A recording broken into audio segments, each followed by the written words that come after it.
Hi guys, good afternoon. So may biglaan naman kaming lakad ng The Outdoor Budol, yung lagi kong kasamang tumakbo and mag-camping. So ngayon, ang alam ni Mark and the Star is hindi ako kasasama. Last minute decision, sasama ako. So ngayon, andyan sila sa loob ng bahay ni na Star, magla-lunch lang sila. So bigla nilang papasok.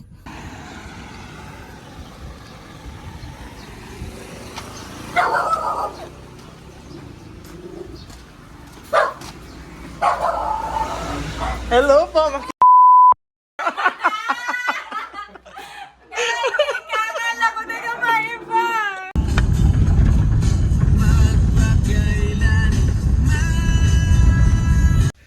Hi guys!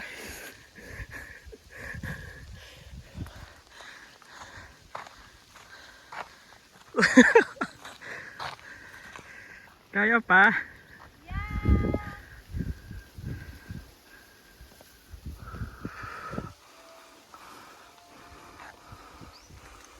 Kadakol kami first. Ay! First ka na dumanan. Kadakol akong napa-experience ay yung first. Like, Paligatpe na kami lang duwa, Pabagyo, nagsabi-sabi. Kaso ani, ganda. Sinabi ko na sa'yo. Papabagyan ako kaya. May pabigyan, di ka? Ito na sige, okay. Naka-register na.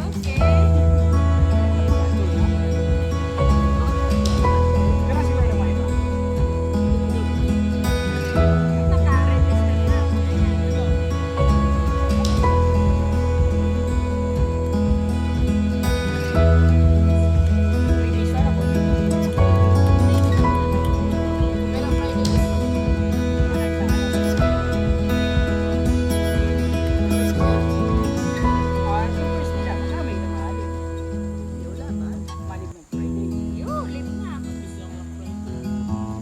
Yo, kaya ko.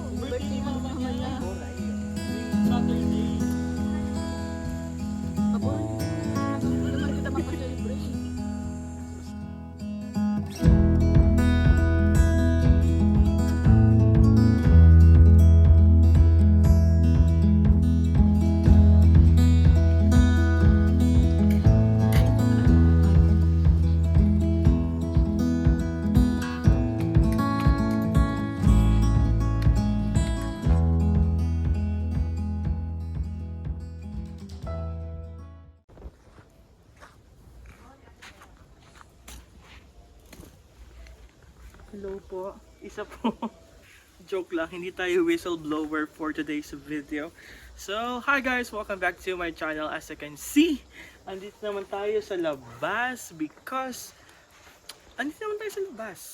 Okay, so we are here at Barangay San Antonio, Tinambak. And andito tayo ngayon sa Somewhere in Partido. Yun yung pangalan ng resort niya, Somewhere in Partido. So, this is a tawag dito, para siyang private resort na kailangan mo magpa-reserve and they only accommodate 5 to 12 person, I guess, or kahit isa ka lang. So, solong-solo namin yung island for today kasama yung guide namin. I am with Star, Mark, Jerwin and Rhea. In short, I am with the Outdoor Budol. So, on the way here from Naga is almost around an hour, a couple of hours. Then, umakyat kami ng 1 kilometer na hilltop. Then, ito na yun yung resort. So, kami lang yung andito. Yung kuryente niya is solar. Then, walang data. So, walang signals. In short, walang data. So, wala pang nakakapag IG story sa amin.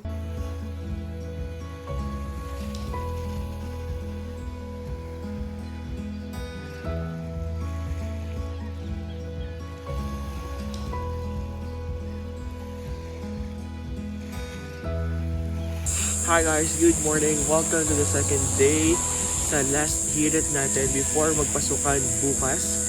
So today will be the last day of our vacation because as I said, tomorrow will be the first day of our classes na sa private school. And today is a Sunday, it's around 5 in the morning. That's why some of my friends or most of my friends are still sleeping. Nagising na ako ng maaga kasi may hangover tayo. I need to go to the comfort room. And kanina pagising ko, ang ganda ng sunset. Pero paglabas ko ng comfort room is maliwanag na. So, yeah. It's very relaxing lang na marinig ulit yung sound ng alon. Na parang sulitin natin to kasi matagal-tagal na naman bago tayo makapunta sa dagat. Especially, magsisimula pala yung pasukan namin. Then, yeah. I just na-realize ko lang na if your friend are asking you to go out, go with them. Especially if kailangan lang ng minimal effort to be with them. So, for what reason? Kasi parang hindi mo kasi alam kung anong pwedeng mangyari during that particular event. Hindi mo alam na maybe you will unlock or makakagawa kayo ng isang core memory na you will remember for the rest of your life. And actually, this is just a last minute decision. Aalis sila ng 11, I decided to join them at around 9 in the morning yesterday. Then, nakita nyo naman sa unang video that I surprised Star. Nakasama ako kasi ang may alam lang si Rhea and si Jerwin on the way there.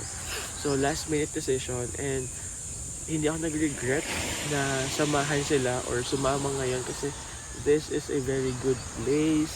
Walang ibang tao, kami lang and yung guide. It's very relaxing and I just realized a lot of things kahapon, especially today. Even though nagsisimula pala yung araw na when a friend asks you to go out, if you just need to exert a very small amount of effort, then be with them. Especially if you have the means to be with them, join them.